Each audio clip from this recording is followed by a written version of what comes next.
Hello everyone, welcome to my channel. Today we are going to be talking about a very important topic that most ministry couples experience but may not be so comfortable addressing: burnout.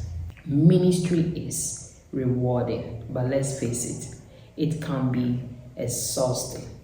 When you are constantly pouring into others, you can find yourself running on empty, which leads to burnout. And when both you and your spouse are involved in ministry, when care is not taken, it can put a strain on your marriage. But there is good news. With the right spiritual guidance and practical steps, you can overcome burnout and experience renewal both in your ministry and in your marriage. Let's dive into some practical steps that will help you stay refreshed, connected, and energized in both your marriage.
When you and your spouse begin to see these signs at play, there's an indication that you should pause and take a break.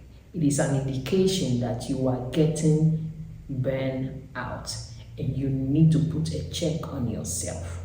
You see, God is the one who called us into the ministry, and He says to us in Matthew 11:28, New King James Version, I read, "Come to me, all you who labor and are heavy laden, and I will give you rest." Jesus invites us to come to Him, and He will give us rest when we are burdened. All we need to do is to give our burdens to Him. He wants to trade places with us. We are not the ones to carry the burden of the ministry alone. Jesus is the one who called us, and He says that when we are burdened, we should come to Him, give our burdens to Him, and He will give us rest. And it's okay to admit that you are exhausted. It is not a sin that you are exhausted. You've been working hard. It is okay to admit that you are exhausted. It's okay to admit that you are feeling overwhelmed. It's okay to admit that you need help. You are not a superman. You are not a superwoman. If you don't admit this and you let your pride get in the way, you may end up getting diagnosed with diseases that you have no business meddling with. And all because you are burnt out, all because you are not applying wisdom. Let's look at the second step, which is to prioritize time with God and time with each other. So one of the main reasons why ministry couples experience burnout is because they are giving so much to others that they neglect their own spiritual life, and they neglect their relationship with their spouses. This leads to burnout. It leads to burnout. You need to feed yourself first. You must not neglect your spiritual life as a minister of God, as a church worker, as an elder, as a deacon. You must not neglect your spiritual life. you must not neglect it. Matthew 6:33, Jesus tells us, seek ye first the kingdom of God and his righteousness, and all these things shall be added unto us, and every other thing shall be added unto us. When we make God the center of our marriage and of our life, everything else, including the ministry, will fall in place. Everything, including the ministry, will fall in place. Let me give you some practical steps. Set aside a daily time where you meet with God. A quiet time where you meet with God alone. It is very, very crucial. Read your Bible daily. Don't read your Bible because you are going to minister. That is wrong. Do not study the word of God only to minister to others. Study the word of God for yourself first. Nourish your soul first. Let your spirit man be full first. That is where you can be able to minister with power. After doing the word of God yourself, then you have power to minister. It's an error if you do not have a daily quiet time. If you do not have a daily devotion, but you study the word of God to minister to your congregation, it's an error. When you do that, you are robbing yourself of the growth you are supposed to experience. You are robbing yourself of the refreshment you're supposed to receive, the nourishment you're supposed to receive from the word of God. You know, sometimes as ministers, we get caught up with the busy schedule, and it's almost like the word of God is for others. It's for the congregation. It's for our cell group. It's for others. No, the word of God is first of all for us. We are supposed to seek the kingdom of God and his righteousness first before other things. Then you must not neglect spending time with each other, with your spouse. So the way to go about it is to set a particular time in the day. If you do not schedule it, it's not going to happen. If you don't schedule it, it's not going to happen. Schedule a particular time where you and your spouse plug in with each other. Have an undistracted time.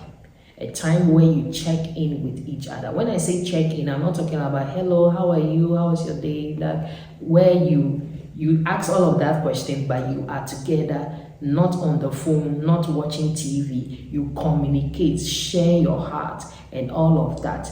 That will help foster the bond that the two of you have. It is going to help strengthen your marriage, strengthen you, and help you to remain connected with each other. What we must all understand is that our marriage is important.